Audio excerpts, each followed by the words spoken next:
ଏକ ଛୋଟ ଗାଁରେ ଜଣେ ଗରିବ କୃଷକ ରହୁଥିଲେ। ତାଙ୍କ ନାମ ଥିଲା ହରିଆ। ସେ ଦିନ ରାତି ମେହନତ କରୁଥିଲେ, କିନ୍ତୁ ତଥାପି ତାଙ୍କ ଘରେ ଗରିବୀ ରହିଥିଲା। ତାଙ୍କ ସହ ଥିଲେ ତାଙ୍କ ମା ଓ ଛୋଟ ଭାଇ ଲାଲୁ।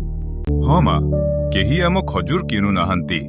ସମସ୍ତେ କହୁଛନ୍ତି ଏହି ଖଜୁର ଆଉ ଖାଇବା ଯୋଗ୍ୟ ନୁହେଁ। ଭାଇ, ଯଦି ଆମେ ଏହି ଖଜୁରରୁ କିଛି ନୂଆ ତିଆରି କରିଦେବା କି?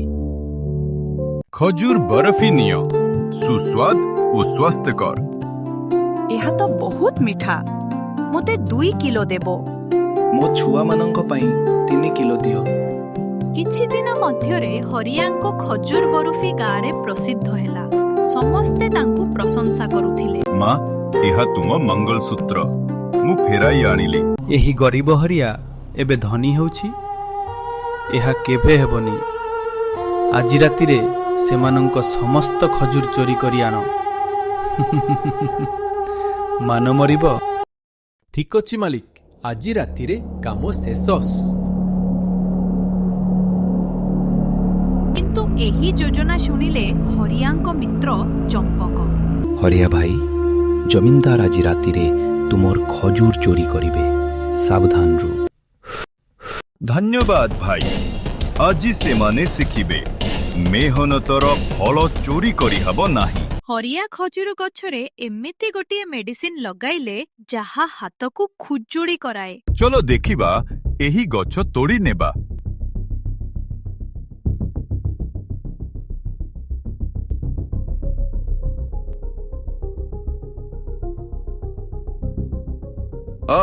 ମୋ ହାତ ଖୁଜୁଡ଼ି କରୁଛି, ମୋ ପାଦ ମଧ୍ୟ। ମା। ଲାଲୁ ହସି ହସି ଭାଇ, ଏହା ତ ମାଗଣା କମେଡି ଶୋ ହେଲା।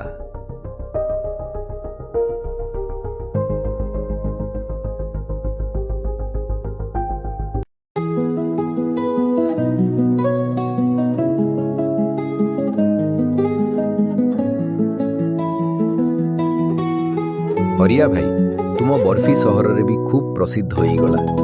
ତୁମେ ମୋ ସହିତ ପାର୍ଟନର କରିବେ କି? କିଛି ମାସ ପରେ ହରିଆ ଧନୀ ହେଲେ ଓ ନିଜ ଘର ଛଡ଼ାଇଲେ।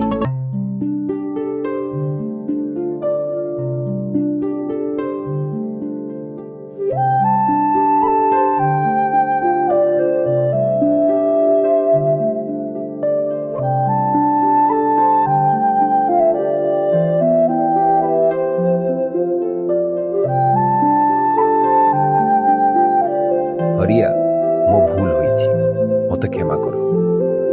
ହରିଆ, ହସି ଯାଅ, ମୋତେ କ୍ଷମା କର। ହରିଆ, ହସି ଯାଅ ମାଲିକ, ମୁଁ ତୁମକୁ କ୍ଷମା କଲି। କିନ୍ତୁ ମନେ ରଖ, ମେହନତର ଫଳ କେହି ଚୋରି କରିପାରେ ନାହିଁ। ଏହି କାହାଣୀ ଆମକୁ ଶିଖାଏ, ଯିଏ ମେହନତ କରେ, ସତ୍ୟର ପଥେ ଚାଲେ, ସେଠି ଭଗବାନ ନିଜେ ସାଥୀ ହୁଅନ୍ତି।